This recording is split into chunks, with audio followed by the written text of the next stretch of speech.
ঈদুল ফিতরের নামাজের নিয়ত কিভাবে করব আমরা অনেকেই জানি না।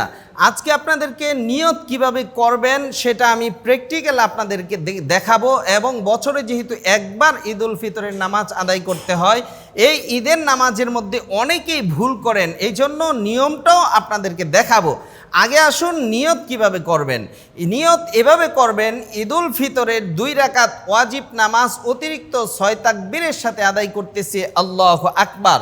আপনি নিয়ত করে ফেললেন, আল্লাহু আকবার বললেন, সানা পড়লেন, সানা পড়ার পরে আপনি অতিরিক্ত 3টা তাকবীর দিবেন আল্লাহু আকবার, হাত ছেড়ে দিবেন, প্রথম তাকবীর, দ্বিতীয় তাকবীর আল্লাহু আকবার, হাত ছেড়ে দিবেন, তৃতীয় তাকবীর আল্লাহু আকবার, হাত বেঁধে ফেলবেন, সূরা ফাতিহা পড়বেন, সূরা ফাতিহার সাথে একটা সূরা মিলাবেন, রুকুতে যাবেন, সেজদা করবেন, 2 সেজদার পরে আবার দ্বিতীয় রাকাতের জন্য দাঁড়াবেন, দাঁড়ায় হাত বেঁধে সূরা ফাতিহা পড়বেন, সূরা ফাতিহার সাথে একটা সূরা মিলাবেন, সূরা মিলানোর পরে আপনি অতিরিক্ত 3টা তাকবীর দিবেন। কিভাবে দিবেন? সূরা শেষ হয়ে গেছে, এখন আল্লাহু আকবার, দ্বিতীয় রাকাতের প্রথম তাকবীর, হাত ছেড়ে দিবেন, দ্বিতীয় তাকবীর আল্লাহু আকবার, হাত ছেড়ে দিবেন, তৃতীয় তাকবীর আল্লাহু আকবার, দ্বিতীয় রাকাতের তৃতীয় তাকবীর শেষ, 3 তাকবীর হয়ে গেছে। এখন রুকুতে যাবেন তাকবীর বলে, আল্লাহু আকবার বলে রুকুতে যাবেন, হাত উঠাবেন না, হাত উঠানো ছাড়া, 3 তাকবীর শেষ, হাত ছেড়ে দিবেন,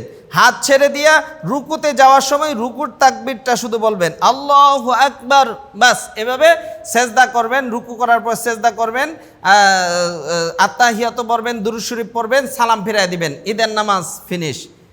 এরপরেও যদি কেউ না বুঝেন, আমার মনে হয় এর চেয়ে সহজভাবে আর বোঝানো সম্ভব না। তারপরেও যদি কোনো জায়গায় খটকা লাগে, ভিডিওতে নাম্বার দেওয়া আছে, ফোন করবেন, আপনাদেরকে সুন্দরভাবে ঈদের নামাজের নিয়ত এবং প্র্যাকটিক্যাল কীভাবে আদায় করবেন আমি বলে দেব ইনশাআল্লাহ। আসুন আমরা ইসলামকে জানি, সুন্দর জীবন গড়ি এবং আখেরাতকে গুছাই, আখেরাতের সম্বল গড়ি, আখেরাতের সম্পদ করি। সবচেয়ে সুন্দর জীবন হচ্ছে ইসলামিক জীবন, এবং এই জীবন সুন্দর করার জন্য আসুন আমরা জেনে বুঝে আমল করি। আল্লাহ তাআলা তৌফিক দান করুন। আসসালামু আলাইকুম ওয়া রাহমাতুল্লাহ। সকলকে ঈদের শুভেচ্ছা।